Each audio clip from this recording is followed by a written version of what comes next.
멀리는 아내 세디가 보고파 기다리고 있을 수가 없었습니다. 그녀는 유럽에 있는 군인 부인들과 함께 리버티호를 타고 뉴욕에 도착할 예정이었습니다. 어떻든 그는 그녀에게 예수님을 믿게 됐다는 편지를 할 수 없으므로 앞으로 그녀와 함께 있을 때에 말하고 싶었습니다. 도착했을 때 배는 벌써 부두에 닿아 있었습니다. 온 부두는 서로 반겨 환영하는 사람들로 차 있었습니다.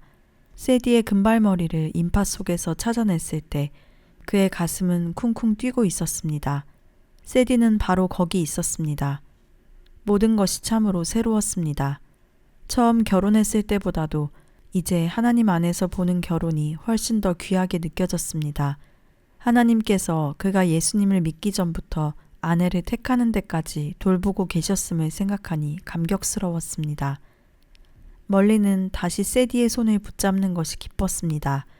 서로 하고 싶은 이야기가 한없이 많이 있는 것 같았으나 먼저 말하고 싶어서 가슴 두근거리는 것은 무엇보다도 놀라운 소식은 자신이 새 사람이 되었다는 사실이었습니다. 결혼했을 때와 같이 태평하고 무모하며 무책임했던 그 망나니가 아니라는 소식을 먼저 말하고 싶었습니다. 세디, 아주 놀라운 일이 내게 생겼어. 나 예수님을 믿기로 했어. 하나님께서 나를 바꾸셨어. 새 사람이 되었고 모든 것이 바뀌어졌어. 세디는 의욕에 가득 찬 눈으로 그를 빤히 쳐다보았습니다. 멀린, 난 그전에 당신을 사랑했어요. 당신이 바뀌어지는 걸 바라지 않아요. 마치 보이지 않는 장막이 두 사람 사이에 가로놓여 있는 것 같았습니다. 멀리는 하늘이 캄캄하였습니다. 하지만 얼마 전만 해도 그 역시 그녀와 같은 입장에 있었습니다. 그도 또한 예수님을 부인했었던 것입니다. 내 아내를 구원해 주십시오. 그 후 수개월 동안 두 사람은 여간 복잡하지 않을 수 없었습니다. 세디는 목사의 아내가 될 것을 아주 싫어했습니다. 만일 멀린이 종교에 대한 어리석은 고집을 버리지 않는다면 영국으로 다시 돌아가겠다고 말했습니다. 둘 사이에는 대화가 끊어졌습니다. 그러나 멀린은 예수 그리스도가 세디의 마음속에 바로 들어오시기를 기도하면서 신학교에 등록하는 계획을 굽히지 않았습니다. 교회 계통의 학교 인디아나주 마리온 대학에 등록하였으며 교내에서 가장 열성 있는 학생인 듯 했습니다. 세디는 그의 열성에 못 이겨 뒤를 따랐습니다. 몇 달 후 방학으로 멀린 부부는 어머니 댁에 내려갔습니다. 그때 어머니는 양로원을 운영하고 계셨는데 거기에는 감리교 목사의 미망인 한 분이 있었습니다. 세디는 이 친절한 노인이 마음에 들었고 자주 전도를 받았습니다. 어느 날 오후 집에 돌아온 멀리는 거실에서 눈물에 젖어있는 세디를 발견했습니다. 아, 멀린, 이젠 나도 당신이 말씀하신 크리스찬이 되는 의미를 알 것 같아요. 당신과 함께 예수님 안에서 살기를 원합니다. 라고 기뻐하는 것이었습니다. 두 사람은 거실의 긴 의자 곁에서 함께 무릎을 꿇었습니다. 감사합니다. 예수님 감사합니다. 두 사람은 울고 웃으면서 기뻐 소리 질렀습니다. 방학이 끝나자 두 사람은 마리온으로 돌아갔으며 둘이 다 학교를 마치면 정성껏 하나님 섬기는 일에 봉사하려고 열망했습니다. 멀리는 매월 군대에서 나오는 수입 이외에도 더 벌기 위해 매일 6시간 동안 공장에서 일을 했습니다. 할 수 있는 대로 학교를 빨리 마치고 싶어서 한 학기에 가장 많이 허용된 17시간보다도 더 많은 21시간을 청강하도록 특별 허락을 받았습니다. 오후 2시부터 8시까지 일하고 밤 12시까지 공부, 새벽 4시에 기상, 다시 아침 8시까지 공부하고 나면 학교 갈 시간이 되었습니다. 어느 주일날 멀리는 그 지방 형무소에서 첫 설교를 할 기회를 얻었습니다. 철창을 사이에 두고 그들이 온몸과 마음 전부를 예수님께 바치도록 힘차게 설교했습니다.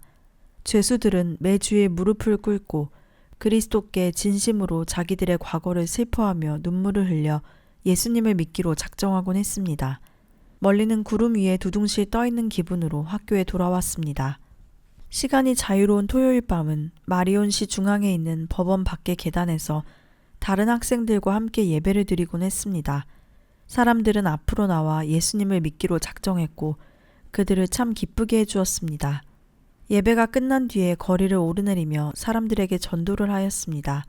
멀리는 이제까지 이토록 바쁜 적이 없었지만 이것으로 예수 그리스도를 위해 충분히 일한다고 생각할 수는 없었습니다.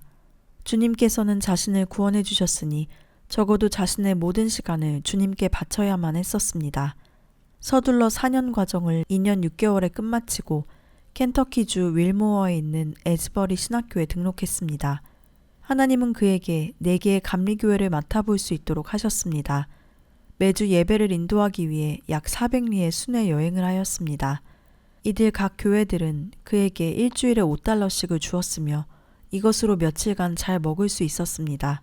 할 수 있는 데까지 단축하여 3년 과정을 2년 동안에 끝마쳤고 결국 한 사람의 목사가 되었습니다. 얼마나 오랫동안 쉴 줄 모르고 일해왔던지 이제는 습관이 되어버렸습니다.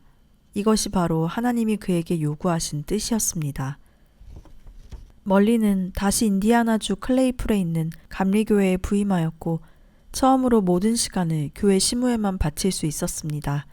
그는 할 수 있는 모든 힘을 다해 일하는데 몸을 내어 던졌습니다. 그가 맡은 3교회는 점점 부흥되기 시작했습니다. 헌금이 늘어나고 교인 수도 많아졌으며 그리고 봉급도 많아졌습니다. 예수 그리스도를 구주로 믿기로 작정한 청년들의 수는 점점 많아지고 교인들은 그들을 사랑했으며 젊은 목사의 실수를 잘 양해해 주었습니다. 그러나 멀린에게는 자신도 모르는 사이에 허무감과 공허감 그리고 권태감에 가까운 불안정감이 마음에 자리 잡고 있었습니다. 차차 그의 생각은 군목이 되고자 하는 방향으로 점점 기울어지기 시작했습니다. 그것은 무엇보다도 병사들과 그들의 생각, 그들의 유혹을 잘 알고 있었기 때문이었습니다. 과연 하나님께서는 군복을 입은 그들에게 봉사하기를 원하실까? 그래서 그는 기도드렸습니다. 주님, 주께서 만일 원하신다면 저는 군목으로 가겠고 머물러 있으라 하신다면 즐거이 머물러 있겠습니다. 군목에 대한 그의 마음은 더욱 커져갔습니다. 1953년 멀리는 군목의 지원에서 허락을 받았습니다. 만일 대통령의 사면이 없었더라면 과연 그는 군목이 될 수 없었을 것입니다. 하나님께서는 벌써 이 일을 다 알고 계셨던 것입니다. 군목 학교에서 3개월을 공부한 후 그는 켄터키주 포트 캠벨에 있는 공수부대에 파견되었습니다. 비행기에 탑승할 첫 기회를 얻어 그는 다시 전에 귀에 익은 말들을 들을 수 있었습니다. 준비, 일어섰, 문 앞에서 튀엇. 낙하산이 퍼질 때 바람에 밀리는 듯 했으며 여전히 몇만 근 무게의 트럭에 부딪힌 것 같은 충격을 느꼈습니다. 그는 고향에 돌아온 것이었습니다. 이 되는 것은 감격적인 것이며 그것은 그가 항상 바라던 아주 흥분에 찬 것이었습니다. 그는 공중에서, 땅 위에서, 행군을 할 때나 산에 오를 때나 신체 훈련을 받아가며 어느 곳이든지 군인들과 함께 갔었습니다. 숙소에서, 사무소에서, 들에서 혹은 식당에서 어느 곳에서든지 하나님께서 그들을 위해서 하시고자 원하시는 것을 병사들에게 말할 기회를 가지고 있었습니다. 그는 육체가 고든 가운데서도 순간순간을 즐거이 보냈습니다. 파나마의 밀림 숙달 훈련 중에서도 군인들과 함께 살며 밀림의 과일을 함께 먹었습니다. 김을 뿜은 듯한 열기 속에서 밀림은 희생자를 냈고 몇몇 병사들은 들것에 실려 운반되기도 했습니다. 그는 진흙 웅덩이에 눕는 것이 얼마나 편안한가도 경험했습니다.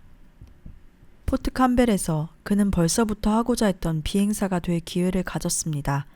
그는 친구와 함께 껌과 고무줄로 이어진 듯한 고물 비행기 하나를 구입했습니다. 그것은 무선 장치가 없었기 때문에 본능과 보이는 데에 따라 비행해야만 했습니다. 한 번은 방향을 완전히 잃어버리고 헤매이는데 갑자기 군용기 2대가 그들을 포위하고 있는 것을 알았습니다. 그들은 착륙하라고 손짓을 했습니다. 멀리는 그때에야 켄터키주 포트녹스 공군기지 상공을 비행하고 있는 것을 알았습니다.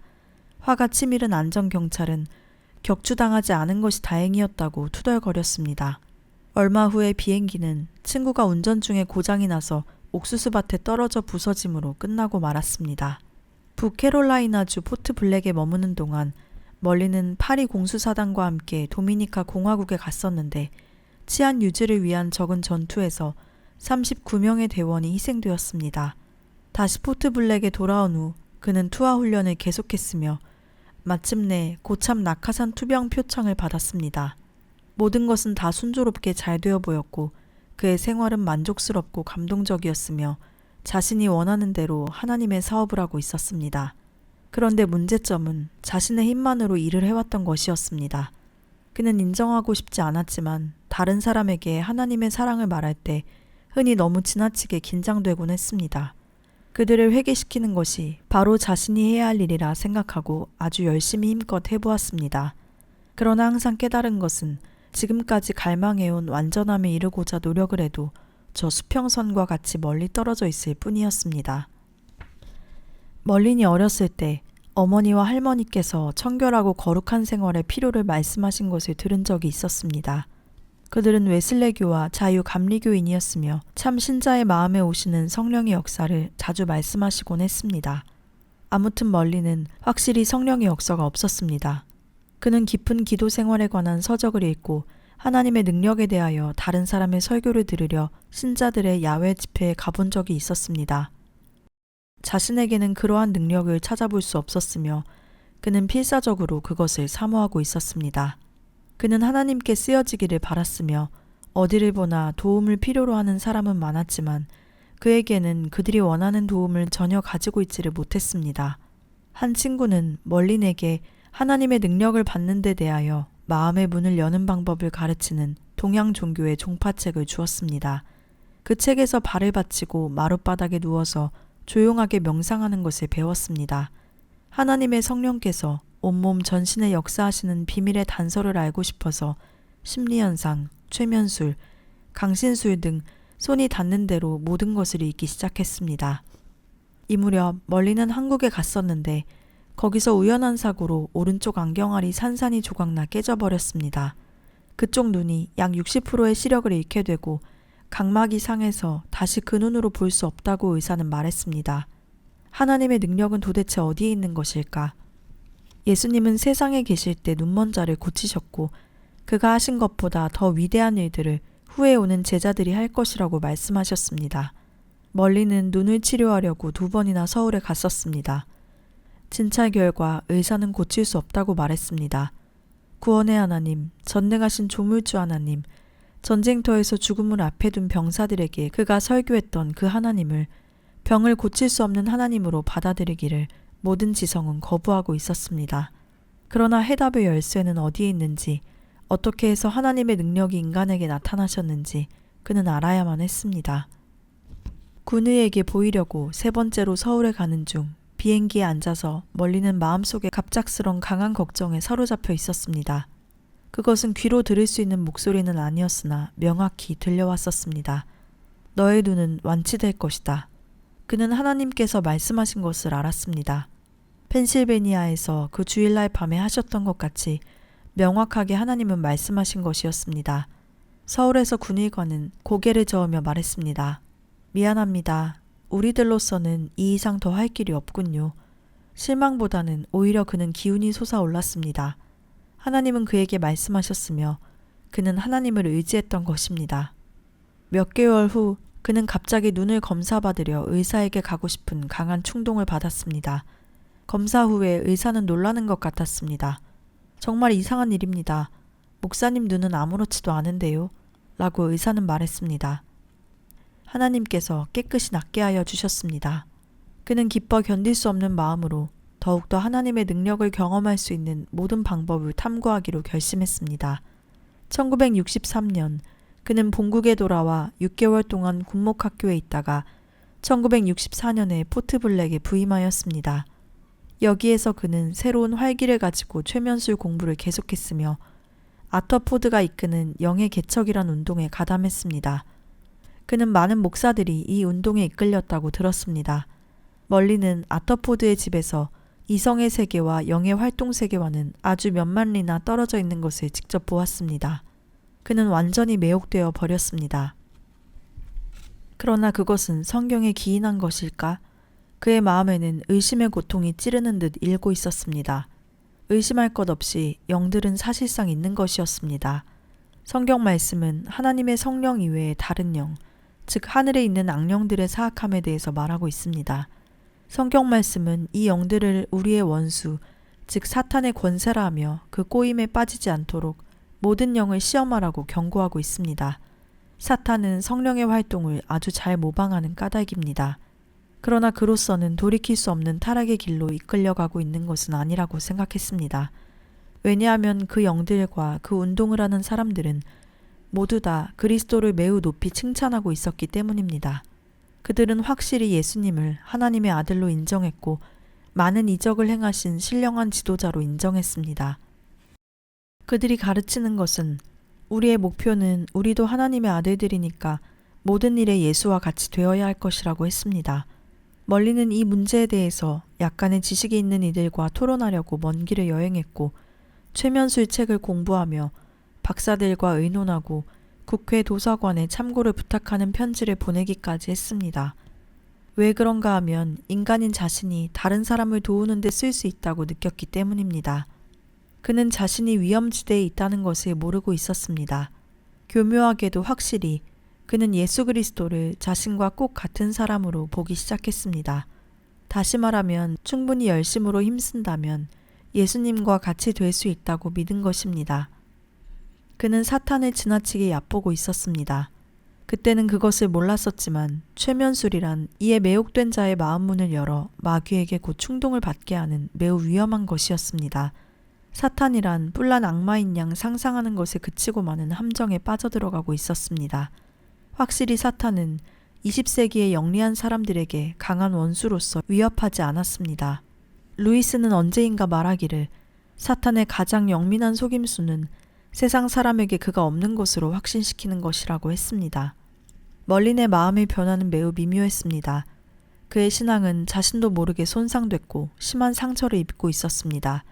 그는 예수님을 선생으로 기적을 행하는 사람으로만 말했고 우리를 구원하시려고 십자가에서 죽으심으로 그 피가 우리를 죄악에서 깨끗게 하신 주님으로는 언급하지 않았습니다.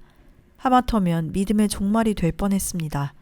사탄은 예수님의 시대에서도 성경을 인용했으니 지금도 인용하고 있으며 또한 우리가 성경을 인용해도 그는 상관하지 않으나 십자가와 그 피와 부활하신 예수님에 대해서는 우리가 잊어버리기를 바라고 있었습니다.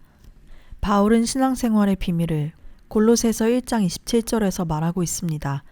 즉 그 비밀이란 우리 안에 살아계신 예수 그리스도이십니다. 우리가 그리스도와 같이 되는 것이 아니라 그리스도께서 우리 안에 살아계셔서 우리를 내면으로부터 변화시키시는 것입니다. 혹 이를 보고서 예수님처럼 보인다고 말할지도 모릅니다. 그러나 우리가 보다 가치 있고 거룩하고 신령하며 깨끗하게 되어서가 아니라 우리 안에 예수님께서 살아계시기 때문입니다. 바로 이것이 그 비밀인 것입니다. 소위 크리스찬 강신술 운동이나 영의 개척 운동은 인간이 예수님을 흉내내고 영의 능력을 자기의 것으로 훔치려 하는 교묘한 짓입니다.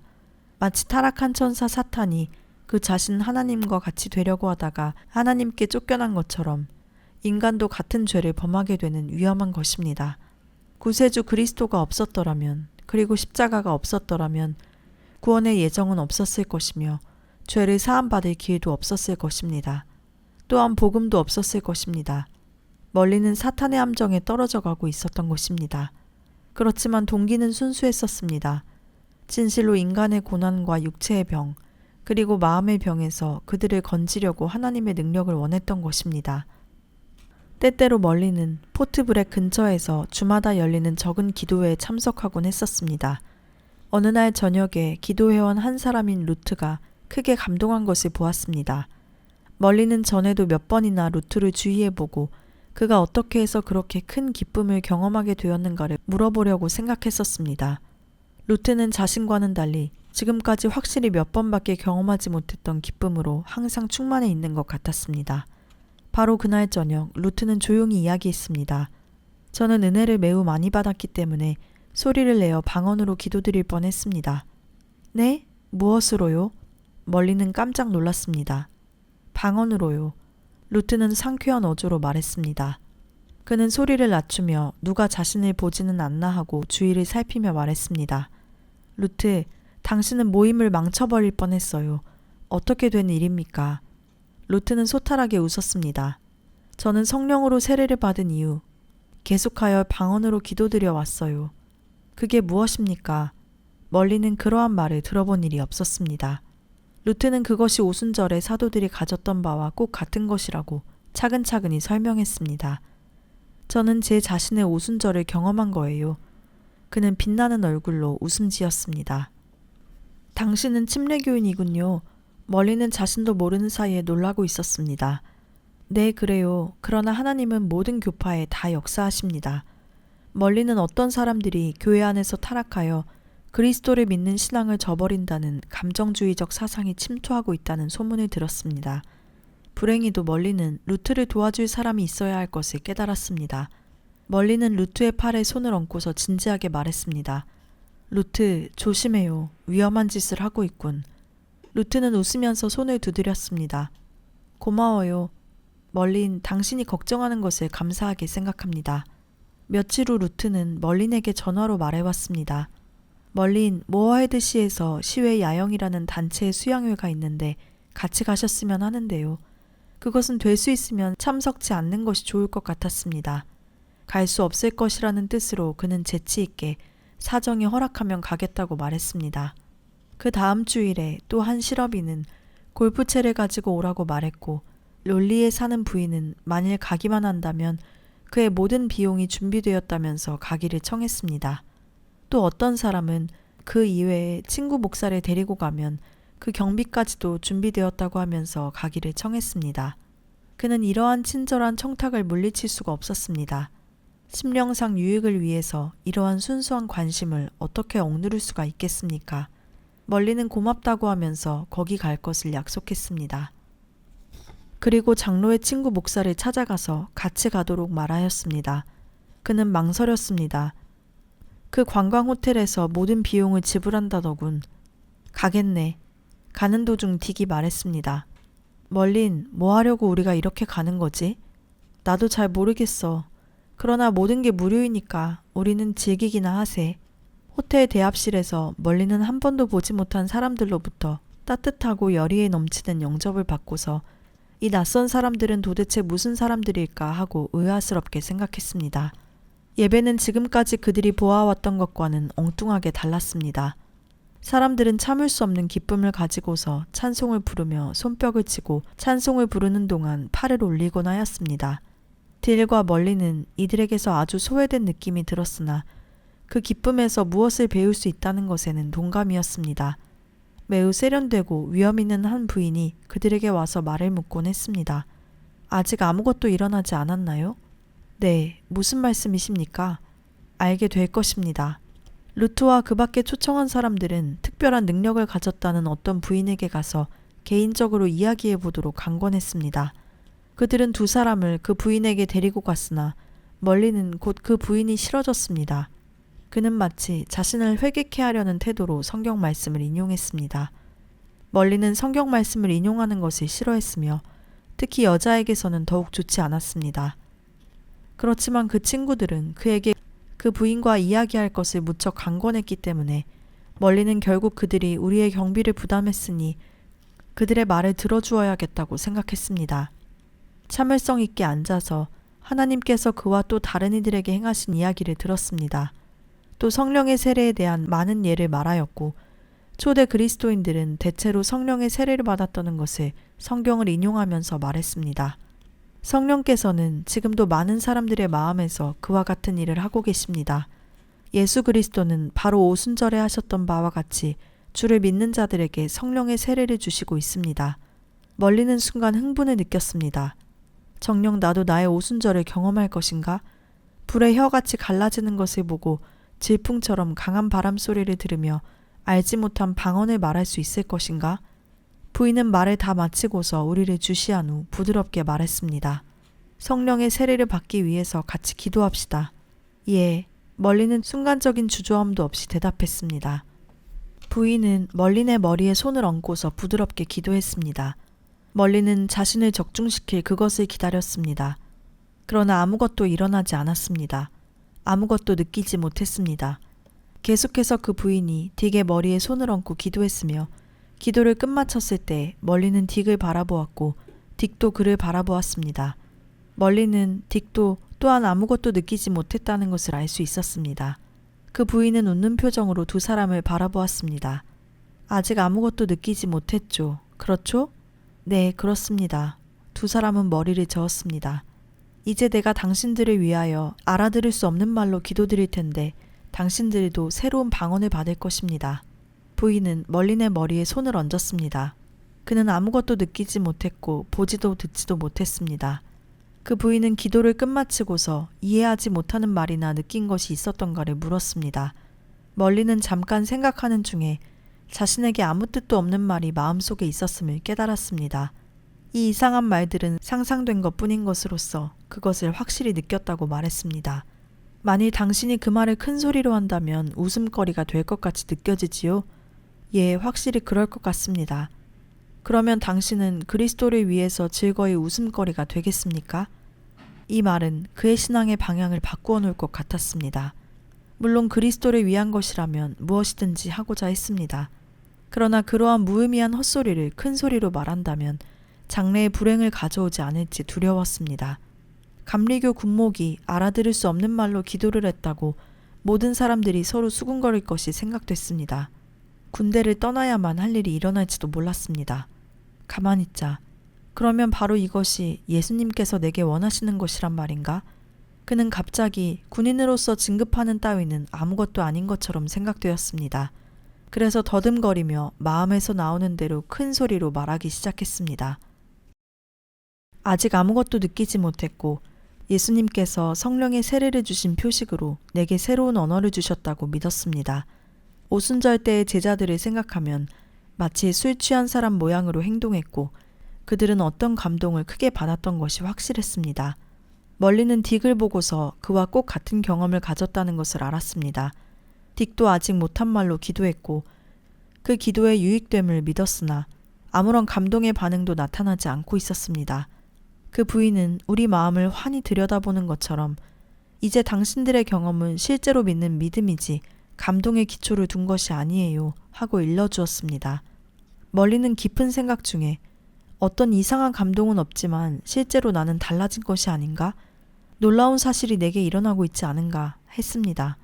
즉 예수 그리스도께서 살아계신 것을 믿을 뿐만 아니라 알고 있는 것입니다. 그렇습니다. 성경에 말씀하신 대로 성령은 예수 그리스도를 증거하고 있다는 것이 사실이라는 것을 이제 깨달았습니다.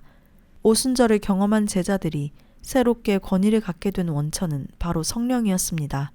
살고 죽고 부활한 사람을 기억하게 하는 것이 아니라 성령으로 충만케 하시자 그들이 실제로 주님의 살아계심을 알게 하셨으니 성령의 첫째 목적은 살아계신 예수님을 증거하는 일이기 때문입니다.